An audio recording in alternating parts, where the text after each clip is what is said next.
هل تساءلتم يوما عن سبب ظهور العقد الصينية باللون أحمر؟ عندما تتزوج عليك أن ترتدي ملابس حمراء حتى ملابسك الداخلية حمراء في عام ميلادك. فالأحمر أصبح علامة صينية روتينية لدينا. لماذا نحن الصينيون مثابرون ومتحيزون على اللون الأحمر؟ في العصور القديمة يحب الناس اللون الأحمر لسببين الرئيسيين. فالأول هو عبادة الشمس والنار والدم، لأن الشمس هي التي جعلت النباتات تنمو، والنار هي التي دفعت الوحوش البرية. الدم يمثل حياة الإنسان، لذلك حول الأجداد تقديس الطبيعة والحياة إلى عبادة الأحمر. السبب الثاني الذي جعل الأسلاف يحب اللون الأحمر هو أنه من الأسهل الحصول على اللون الأحمر من الطبيعة. على سبيل المثال القرطم والزنجفر والحديد الأحمر، يمكن لهذه الأشياء استخراج اللون الأحمر. لذلك قام الأسلاف بصبغ كل شيء باللون الأحمر، كما تم رسم مثلا جداريات في البيت أيضا باللون الأحمر. أحببت أسرة جو الصينية اللون الأحمر لأنه وفقا للعناصر الخمسة. كانت أسرة جو الصينية تحترم النار، واللون المقابل كان أحمر. أحب أسرة جو اللون الأحمر لدرجة الجنون، حتى أنهم اختاروا شروق الشمس في الصباح الباكر للجنازات، لأن الشمس تمثل اللون الأحمر، وهي تستخدم في الحروب الخيول الحمراء. حتى الثيران يعني الثورة التي تم التضحية بها للأسلاف واللون الأحمر. يجب أن تكون كل أشياء عندهم اللون الأحمر. كما تم ضلاع أرضية قصر أسرة جو الصينية باللون الأحمر، والتي من المحتمل أن تكون أقدم سجادة حمراء في تاريخ البشر.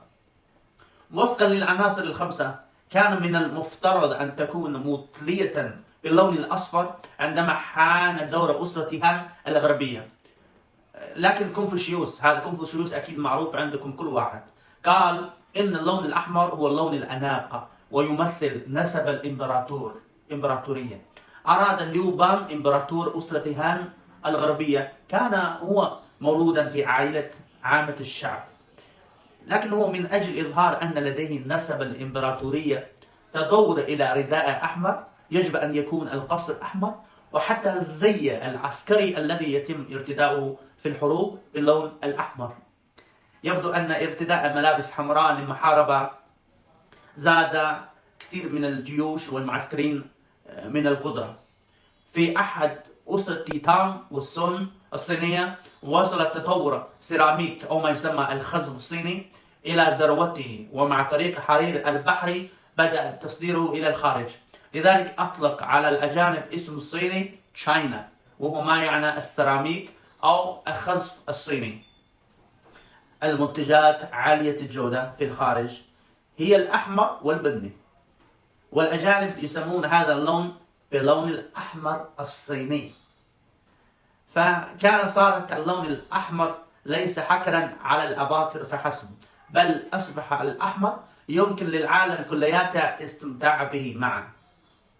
في أحد أسرة مينغ الصينية بدأ الناس يربطون اللون الأحمر باستمرار الحياة، مثل الزواج والولادة وما إلى ذلك.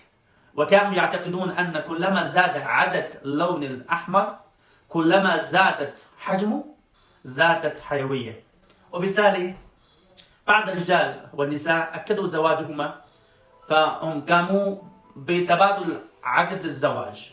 قديما كان يقال أنه عند خطوبة الرجال والامرأة يتبادل عائلتان العقود، وإدخال الرجل والامرأة لقاء بعضهما بعض يسمى عقد مال الأحمر. عندما تتزوج يجب أن يكون لديك فستان زفاف أحمر، وحجاب زفاف أحمر، وفانوس الأحمر، وحتى يطلب البيض الأحمر بعد ولادة ذكر، سواء كان ذكر أو أنثى. تشكلت معظم عاداتنا الشعبية الحالية حول اللون الأحمر تدريجيا في أحد أسرة مينغ الصينية، ودعت الصين الجديدة إلى اللون الأحمر بسبب الاتفاقيات الدولية. وفي الثورة الفرنسية السابقة وانتفاضة العمال.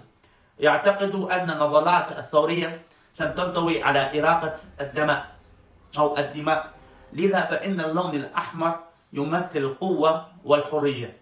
لذلك يستخدم كل من الاتحاد السوفيتي والصين اللون الأحمر كلون علم الوطني لبلده، يرمز إلى انتصار وتقدم الثورة. وبهذه الطريقة مر اللون الأحمر عبر أسرة جوج الصينية، أسرة هانغ الصينية، أسرة تانغ الصينية، أسرة سونغ الصينية، وأسرة مينغ الصينية، غيرها من التاريخ القديم.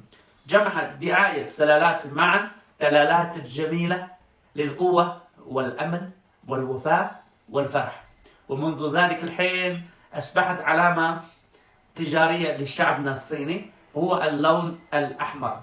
هل أنتم تعرفون شيئا آخر أو قصتها أو معناها في اللون الأحمر لدينا الصينيين؟ إذا أنتم تعرفون اكتبوا لي تحت تعليقات. شكرا جزيلا، مع السلامة.